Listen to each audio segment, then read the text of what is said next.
సుధీర్ గారు ఇప్పటివరకు అంటే పాదయాత్రలో ఒక రాజకీయంగా చూసాం. లేదా వాళ్ళ ప్రాతినిధ్యాల కోసం లేకపోతే వాళ్ళని అత్యాచారం చేసుకోవడమే పాదయాత్ర. కానీ న్యాయం కోసం మొట్టమొదటిసారిగా ఏదైతే కోడికత్తి శ్రీను వాళ్ళ అమ్మగారు పాదయాత్ర మొదలు పెట్టాలనుకుంటున్నారు. ఈ ఈ మొత్తం ఎలా చూడాలంటారు? అంటే ఒక న్యాయం దొరకలేని పరిస్థితి ఇప్పుడు ఈ రోజున ఉంది అంటే ఒక ఆయన 2014 నుండి ఎంత పాదయాత్ర చేసినట్టు. సో ఇప్పుడు కోడికత్తి శ్రీను వాళ్ళ మొదటి పాదయాత్రను ఎలా చూడాలి? ఒకటేదే ఖచ్చితంగా చెప్పగలమండి. ఏదైతే అంశాన్ని తీసుకొని గౌరవ ముఖ్యమంత్రి గారు ఈ రోజు ముఖ్యమంత్రి అని చెప్పేసి పిలిపించుకుంటున్నారో ఆ అంశాలు విన్నాం. కోడికత్తి శ్రీను అంశం అయితే రెండో అంశము కోటి బాబాయ్ అంశం. కాబట్టి ఏదైతే ఈ రెండు అంశాలు ఆయనకి సింపతిని క్రియేట్ చేసి ఈ రోజు ఏదైతే అధిష్ఠించారో ఆయన సీఎం పదవికి, మళ్ళా ఈ రెండు అంశాలే ఆయన్ని ఆ కుర్చీ నుంచి దింపివేస్తాయని చెప్పి చెప్పడంలో ఏమాత్రం వస్తుంది. ఎందుకంటే ఈ రోజు మీరు చూసుకుంటే కనుక మీరు ఏదైతే పాదయాత్ర చేసి తలల మీద చేతులు పెట్టి గుడ్డలన్నీ లేకపోతే ముగ్గులు పెట్టి నేనున్నాను, లేకపోతే నా మైనార్టీలు, నా ఎస్సీలు, నా ఎస్టీలు, నా బీసీలు అని చెప్పేసి ఏదైతే ఈ ఎస్సీ ఎస్టీ బీసీ సమాజాలు ఉన్నాయో వీటన్నిటికి కూడాను వెన్నుపోటు పొడిచినటువంటి ముఖ్యమంత్రి ఈ రాష్ట్రంలో ఎవరన్నా ఉన్నారంటే కేవలం కేవలం కేవలం వైఎస్ జగన్మోహన్ రెడ్డి గారు. చరిత్ర పుట్టుల్లో ఎప్పటికి కూడాను అలా ఉండిపోతారు. ఆయన్ని బీట్ చేసేవాడు మళ్ళీ ఏమైనా వస్తారా అంటే నాకు తెలిసి ఈ మధ్య కాలంలో ఇంకెవరు రాలేరు. ఎందుకంటే ఇంత దారుణంగా ఏదైతే సంక్షేమం ఉందో ఆ సంక్షేమాన్ని పూర్తిగా సంక్షోభంలో నెట్టివేసినటువంటి ముఖ్యమంత్రి కూడాను ఈ ముఖ్యమంత్రి. సరే, సంక్షేమం కాసేపటికి తీసి పక్కన పెట్టినా కానీ ఆత్మగౌరవం పరిస్థితి ఏంట్రా బాబు అంటే ఆత్మగౌరవం అనేది ఆత్మాభిమానం అనేది ఎస్సీ ఎస్టీ బీసీ మైనార్టీల యొక్క ఏదైతే ఆత్మాభిమానం ఆత్మగౌరవం అది ఒక ప్రశ్నార్థకంగా మారింది ఈ రోజు. ఇందులో మీరు కేవలం ఈ రోజు మన కోడికత్తి అంశం ఒకటే మాట్లాడుతున్నామండి. మీరు చూసుకుంటే కనుక అనంతబాబు ఇష్యూ ఎంత దారుణమైనటువంటి సంఘటన అండి. సుధాకర్ సంఘటన అదేవిధంగా ఎక్కడి నుంచి మొదలు పెట్టాలి ఎక్కడికి ఎండ్ చేయాలో కూడా తెలియనటువంటి దారుణమైనటువంటి పరిస్థితి. ఈ రోజు కోడికత్తి శ్రీను వాళ్ళ తల్లి, ఆ తల్లికి దాదాపు 77 సంవత్సరాలు. ఆ 77 సంవత్సరాల వయసులో దాదాపు ఆల్మోస్ట్ 4 days 4 రోజుల పాటు ఆవిడ నిరాహార దీక్ష అంటే నేను ఒక్క పచ్చి మంచినీళ్ళు కూడా ముట్టుకోకుండాను ఆవిడ ఒక తల్లి బాధ ఏదైతే ఉంటుందో ఆ బాధని తను ఆవిడ స్పష్టంగా వెళ్ళబుచ్చింది. ఇంకా ఇప్పటికి కూడాను మన గౌరవ ముఖ్యమంత్రి గారి మనస్సు కరగకపోతే చేయగలిగిందేం లేదు. ఈరోజు ఆవిడ ఏమంటుంది, ఏ రకంగా అయితే తిరిగి మాకు పాదయాత్రలు తిరిగి చెప్పారో పాదయాత్ర చేస్తుంటే మా యొక్క కోడికత్తి శ్రీను ఎవరైతే శ్రీను ఉన్నాడో జలపల్లి శ్రీనివాసు, ఆ జలపల్లి శ్రీనివాస్కి అభిమాన నాయకుడుగా తయారయ్యాడు ఎవరు, వైఎస్ జగన్మోహన్ రెడ్డి గారు.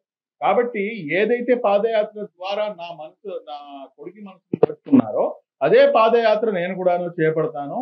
ఆ పాదయాత్ర ద్వారా నేను కూడాను ఏదైతే నాకు జరిగినటువంటి అన్యాయం ఉన్నదో ప్రతి దళిత వాడలో, ప్రతి మైనార్టీ వాడలో, ప్రతి ముస్లిం వాడలో కూడాను వెళ్ళి నాకు జరిగినటువంటి అన్యాయాన్ని నేను చెప్పుకుంటాను అని చెప్పేసి ఆ తల్లి చెప్తుంటే నిజంగా చాలా ఆశ్చర్యానికి గురవుతుంది. ఎందుకంటే న్యాయం మనం చాలాసార్లు మాట్లాడుకున్నామండి, న్యాయం గొప్పది న్యాయం గొప్పది అని చెప్పేసి. న్యాయం ఎంత గొప్పదంటే అది మనం దాన్ని వర్ణించలేము. న్యాయం జరగడం వేరు, న్యాయ స్థాపన జరగడం వేరు. ఇక్కడ న్యాయం జరగడం న్యాయ స్థాపన గురించి తర్వాత సంగతి, అన్యాయానికి పరాకాష్ట అయిపోతుంది. అంటే అసలు ఎవరైతే దొంగ ఉన్నాడో వాడే దొంగ దొంగ దొంగ అని పిలిచి అవతల వాడిపైనే ఇంకా నెపం నెట్టివేస్తూ వాళ్ళని ఇంకా ఇబ్బందులకు గురి చేస్తూ ఇటువంటి సొసైటీలో ఏమవుతుందంటే రాచరికం అనేది పెరిగిపోతుంది. ఏదైతే ఆ మెంటాలిటీ ఉందో ఆ మెంటాలిటీ ఏంటంటే ఒక విధంగా జనాల్ని రెచ్చగొట్టే విధంగా ఉంటుంది. మీరు ఈరోజు చూసుకుంటే కనుక స్లోగన్ ఒకటి ఇచ్చారు, ఇప్పుడు సింగిల్ వర్డ్ స్లోగన్ ఇచ్చారు, సిద్ధం అని చెప్పేది. దేనికి సిద్ధం? విధ్వంసానికి సిద్ధమా? లేకపోతే ఏదైతే ప్రజల యొక్క మాన ప్రాణాలు ఉన్నాయో వాటన్నింటినీ కూడాను కూలదోయడానికి సిద్ధమా? లేకపోతే ఎవరైతే ప్రజల యొక్క ఆస్తులు ఉన్నాయో ఆ ఆస్తులను కబ్జా చేయడానికి సిద్ధమా? లేకపోతే దేనికి సిద్ధం? సిద్ధం అన్న మాట అది ఒకసారి మీరు చూసుకుంటే కనుక ఒక రకంగా ఏంటంటే ఒక రౌడీయిజం అనేది దాంట్లో చాలా స్పష్టంగా కనిపిస్తూ ఉంటుంది. కాబట్టి ఈరోజు రాష్ట్రంలో జరుగుతున్నటువంటి ఏదైతే ఈ పరిస్థితులు ఉన్నాయో ఈ పరిస్థితులకి అనుగుణంగా ఆ తల్లి తీసుకున్నటువంటి నిర్ణయం నిజంగా చాలా స్వాగతించదగ్గ విషయం.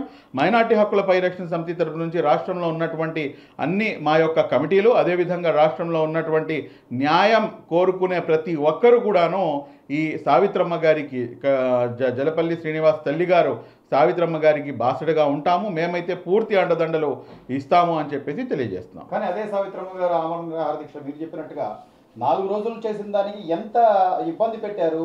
టాయిలెట్లు కూడా బ్లాక్ చేసి, సో ఇంత ఇబ్బంది పెట్టిన ఆ నిరాహార దీక్షని భగ్నం చేసిన పరిస్థితి.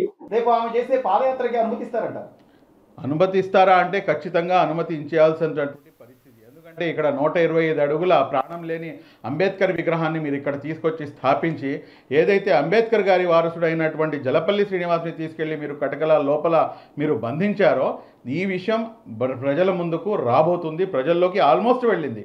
ఏ రోజునైతే విగ్రహాన్ని ఓపెనింగ్ చేశారో అదే రోజు ఆ తల్లి కూర్చోవడం జరిగింది. కాబట్టి ఖచ్చితంగా ఇచ్చి తీరాల్సినటువంటి అవసరం ఉంది. ఈరోజు రాష్ట్రంలో అమలవుతుంది రాజారెడ్డి రాజ్యాంగం కాదు, జగన్ రెడ్డి రాజ్యాంగం కాదు, రాష్ట్రంలో అమలవుతుంది బాబాసాహెబ్ అంబేద్కర్ రాజ్యాంగం అని చెప్పేసి మీరు నిరూపించుకోవాలంటే కనుక పోలీసులు కానీ, అధికారులు కానీ, లేకపోతే స్వయాన ప్రభుత్వ పెద్దలైనా కానీ ఖచ్చితంగా దీనికి అలో చేయాలి. ఎందుకంటే ఆవిడ ఏమీ పెద్ద పొలిటికల్ పర్సనాలిటీ కాదు, లేకపోతే కనుక సమ్ మిలియన్ ఆఫ్ ఫాలోవర్స్ వాళ్ళకి ఎవరు కూడాను లేరు. అతి సామాన్యమైనటువంటి కుటుంబం, చాలా చిన్న కుటుంబం, రోజువారీ కూలికి వెళ్ళి తన యొక్క అంటే రెక్కాడితే కానీ డొక్కాడినటువంటి పరిస్థితిలో ఉన్నటువంటి కుటుంబం. ఆ కుటుంబం పాదయాత్ర చేస్తున్నట్టే మీకెందుకు భయం? ఒకవేళ మీరు దానికి పర్మిషన్స్ని ఇవ్వకుండా లేకపోతే దాన్ని అడ్డుకునే ప్రయత్నం చేశారంటే ఖచ్చితంగా ఏదైతే తప్పు ఉందో ఆ తప్పుని మీరు ఒప్పుకున్నట్టే, సమాజంలో అది కుండబద్దలు కొట్టినట్టుగా స్పష్టంగా అర్థమైపోతుంది.